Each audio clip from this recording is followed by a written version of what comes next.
بلفة واحدة بس من الجلاش هتعملي أكتر من 2 كيلو من رولات الجلاش.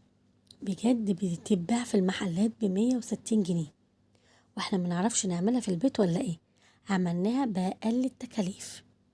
معانا هنا اهوت ربع كيلو من الكنافة المفرزة.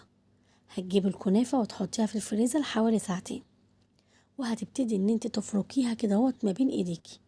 لو انت مش حابة المرحلة دي تقدري ان انت تحطيها في محضر الطعام، بس هي عامة ما بتاخدش معاكي وقت خالص. هي بالظبط اخدت معايا حوالي دقيقتين، وكانت اتفرجت معايا وبقت عاملة زي فتافيت السكر.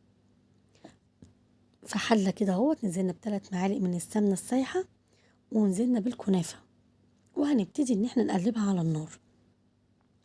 انا عايزاها تاخد اللون البراون الفاتح، مش عايزاها تاخد معايا اللون البراون الغامق.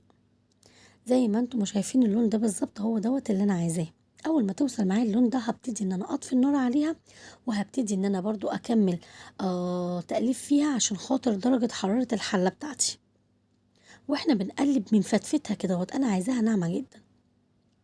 وبعد ما بردت معايا 50%، هبتدي في اي بولة عندي هنزل بالكنافة بتاعتي، عشان انا عايزاها تبرد خالص، لان الحلل بتاعتنا بتبقى يعني لسه برضو في محتفظة بدرجة الحرارة بتاعتها.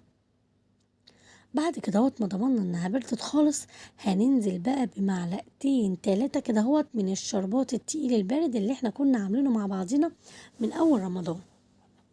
وكمان هننزل بمعلقتين 3 كده برضو من الفستق. لو انت حابة تضيفي اي مكسرات تانية دي حرية شخصية ليكي انت، لو انت مش حابة تضيفي مكسرات خالص تقدري ان انت تستغني عنها. المكسرات حبيتي تضيفيها او تشيليها ده ذوقية منك انت، وديت كل واحدة على حسب رغبتها. هنبتدي ان احنا نقلب الكنافة بتاعتي كويس جدا مع العسل. هنا انا كان عندي لفة من الجلاش وحطيناها في قلب الفريزر. هنطلعها كده نسيبناها تفك، وبعد كده هنشتغل بيها عادي خالص.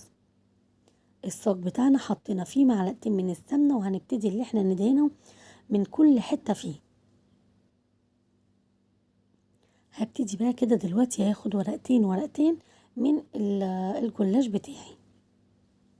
الحشو هنا هو بقى على حسب ما انت عايزة الرولات بتاعتك او السيجار بتاعك يكون تخين، هتكتري فيه الحشوة. مش حابة السيجار بتاعك او الرولات بتاعك على حسب ما انتوا بتسموها ببلدكم ايه، عايزاها كده تكون رفيعة، هنقلل الحشوة بتاعتنا. هنا انا كنت مكتره الحشوه بتاعتي، وبعد كده قللتها عشان حسيت ان هي هتبقى معايا تخينه جدا سميكه.